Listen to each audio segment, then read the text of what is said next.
High friend, good morning.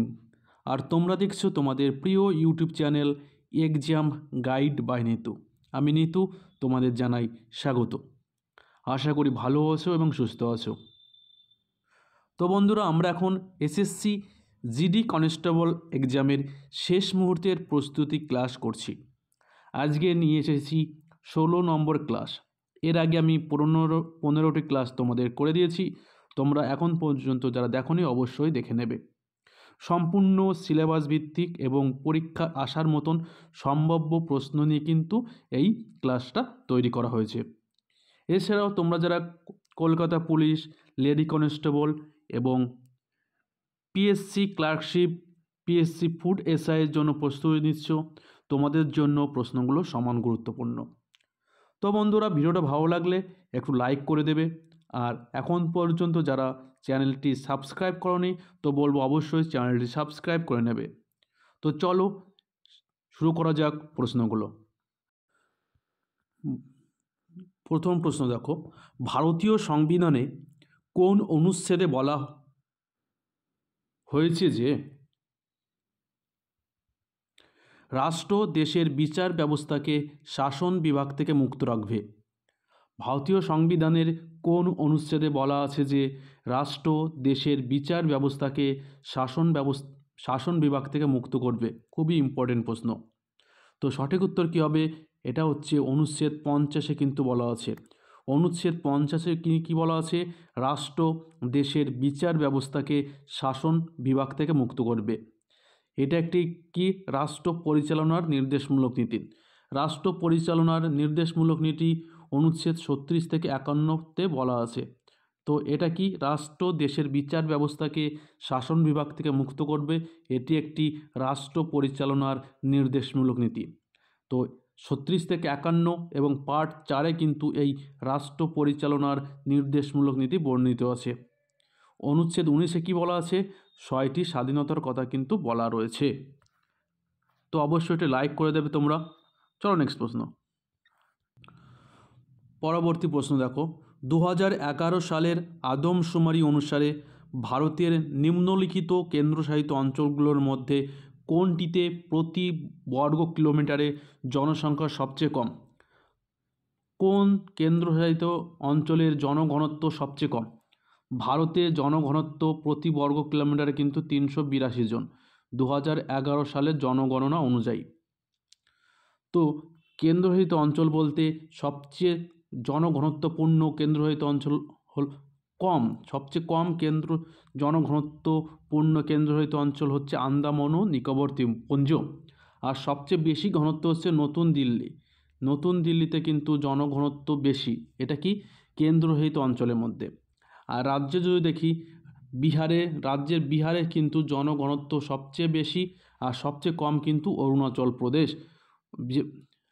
ঠিক আছে, অরুণাচল প্রদেশ রাজ্যে কিন্তু জনঘনত্ব সবচেয়ে কম, আর রাজ্যে যদি দেখি বিহারে কিন্তু জনঘনত্ব সবচেয়ে বেশি। পরবর্তী প্রশ্ন বলেছে, নিম্নলিখিত মৌলগুলোর মধ্যে কোনটি ক্ষার ধাতুর উদাহরণ?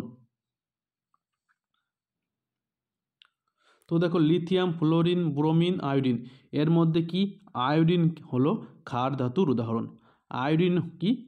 আয়োডিনকে বলা হয় ক্ষার ধাতু। চলো নেক্সট প্রশ্ন। নিচের কোন যোজনাটি 1999 সালে চালু হয়েছিল? এটা কিন্তু এসএসসি এমটিএস 2023-এ এসে গেছে।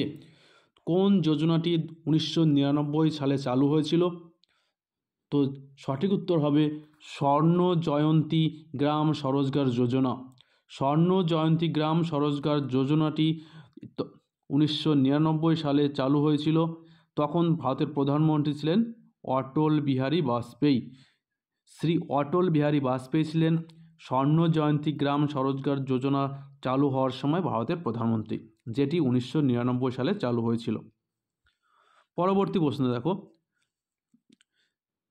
ডিসেম্বর 2023 অনুযায়ী কে ভারত সরকারের মহিলা ও শিশু উন্নয়ন মন্ত্রণালয়ের ক্যাবিনেট মন্ত্রী হিসেবে দায়িত্ব পালন করছে? মহিলা ও শিশু উন্নয়ন মন্ত্রণালয়ের ক্যাবিনেট মন্ত্রীকে দেখো, নির্মলা সীতারামন হচ্ছে ভারতের অর্থ মন্ত্রী, ভারতের অর্থমন্ত্রী হচ্ছে নির্মলা সীতারামন।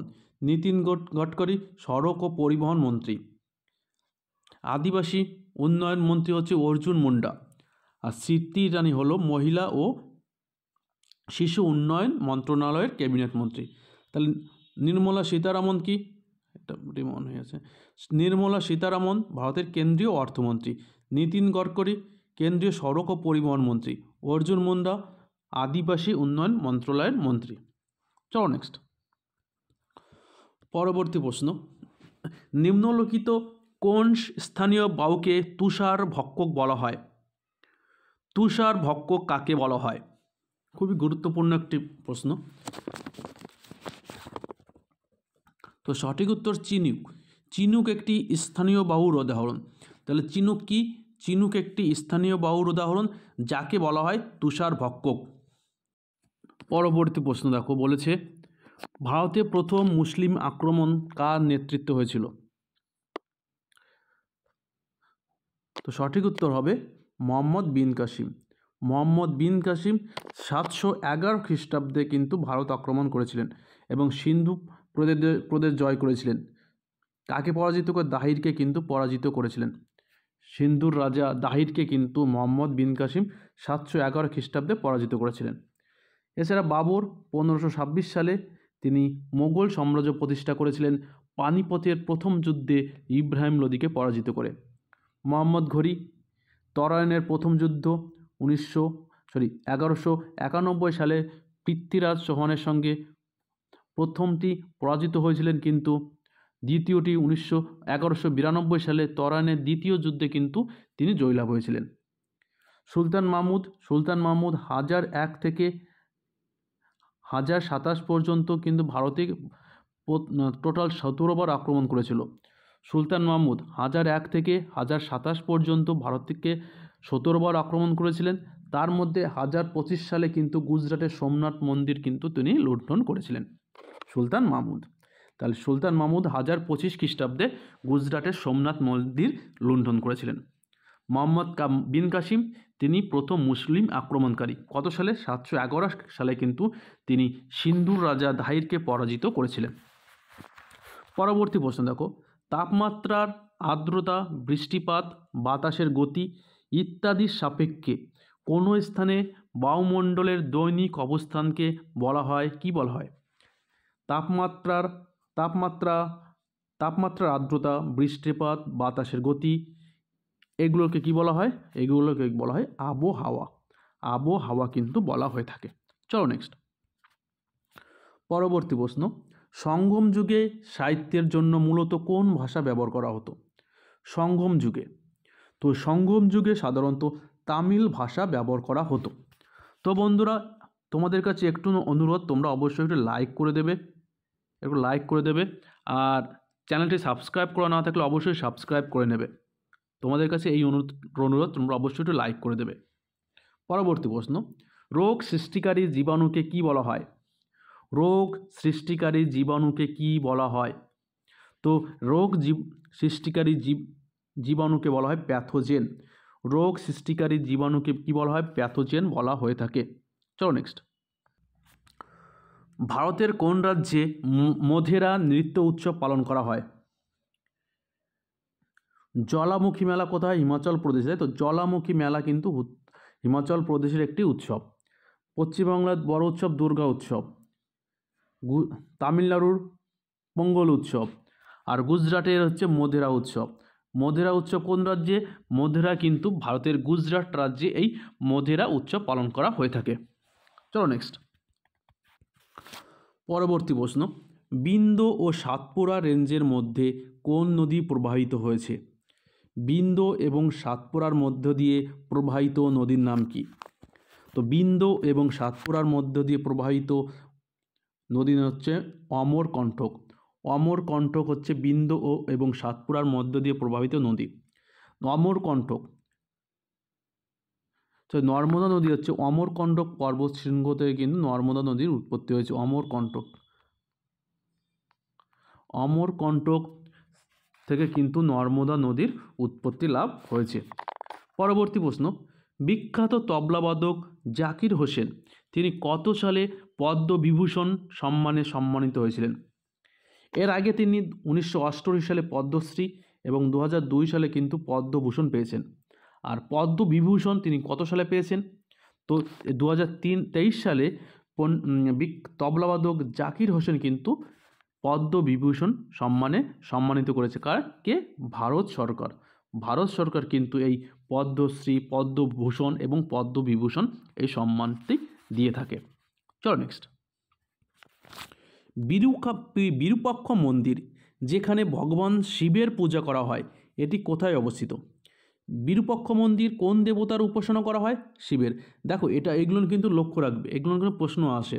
তাহলে বিরূপাক্ষ মন্দিরটি ভগবান শিবের পূজা করা হয়, এটি কোথায় অবস্থিত? এটি কিন্তু কর্ণাটকের হাম্পিতে অবস্থিত। ভারতের কর্ণাটকের হাম্পিতে কিন্তু এই বিরূপাক্ষ মন্দির অবস্থান করছে। পরবর্তী প্রশ্নে কি বলেছে? সম্প্রতি কোন রাজ্য সরকার হর ঘর গঙ্গা জল প্রজেক্ট চালু করেছেন? প্রতিটা ঘরে গঙ্গার জল, এই প্রজেক্ট কোন রাজ্য সরকার চালু করেছে?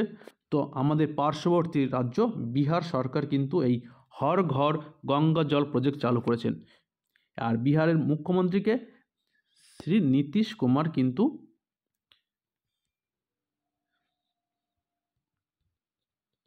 বিহারের বর্তমান মুখ্যমন্ত্রী, তিনি কিন্তু এই হর ঘর গঙ্গা জল প্রজেক্ট চালু করেছেন। চলো নেক্সট। কোন সংবিধান সংশোধনের মাধ্যমে সমাজতান্ত্রিক ও ধর্মনিরপেক্ষ শব্দটি ভারতীয় সংবিধানে যুক্ত করা হয়েছে? ইম্পর্টেন্ট প্রশ্ন একটা। তো এটা হচ্ছে 42তম সংবিধান সংশোধনের মাধ্যমে। 1976 সালে 42তম সংবিধান সংশোধনের মাধ্যমে সমাজতান্ত্রিক এবং ধর্মনিরপেক্ষ শব্দটি যুক্ত করা হয়েছে। তার আগে কিন্তু এই মূল সংবিধানে কিন্তু সমাজতান্ত্রিক এবং ধর্মনিরপেক্ষ কথাটি কিন্তু ছিল না। তো 1976 সালে 42তম সংবিধান সংশোধনের মাধ্যমে সমাজতান্ত্রিক ও ধর্মনিরপেক্ষ শব্দটি যুক্ত করা হয়েছে ভারতের সংবিধানে। চলো নেক্সট প্রশ্ন। নিম্নলিখিত কোন ব্যক্তিটি লক্ষণ সেনের রাজসভায় পঞ্চরত্নের মধ্যে ছিলেন না? জয়দেব, উমাপতিধর, ধই, হলাউদ, ঠিক আছে, সব কিন্তু লক্ষণ সেনের পঞ্চরত্নের মধ্যে ছিল। কিন্তু কে ছিলেন না? ছিলেন হচ্ছে বাণভট্ট। বাণভট্ট কার সভাকবি ছিলেন? বাণভট্ট কিন্তু হর্ষবর্ধনের সভাকবি ছিলেন। হর্ষবর্ধনের কিন্তু রাজসভার ছিলেন কে? বাণভট্ট। আর জয়দেব, উমাপতিধর, শরণ, ধই, হলাউদ এরা কিন্তু ছিলেন লক্ষণ সেনের রাজসভার পঞ্চরত্ন। চলো পরবর্তী প্রশ্ন। 2023 সালে এশিয়ান গেমস ভারত মোট কতগুলি সোনার পদক পেয়েছে? 2023 সালে, যেটি চীনের হোয়াংজুতে কিন্তু হয়েছিল, সেখানে ভারত কতটি সোনার পদক পেয়েছে? খুবই গুরুত্বপূর্ণ প্রশ্ন। তো সেখানে কিন্তু ভারত 28টি সোনার পদক পেয়েছে। তার এছাড়াও যদি দেখি 38টি রূপো, কয়টি? 38টি রূপো এবং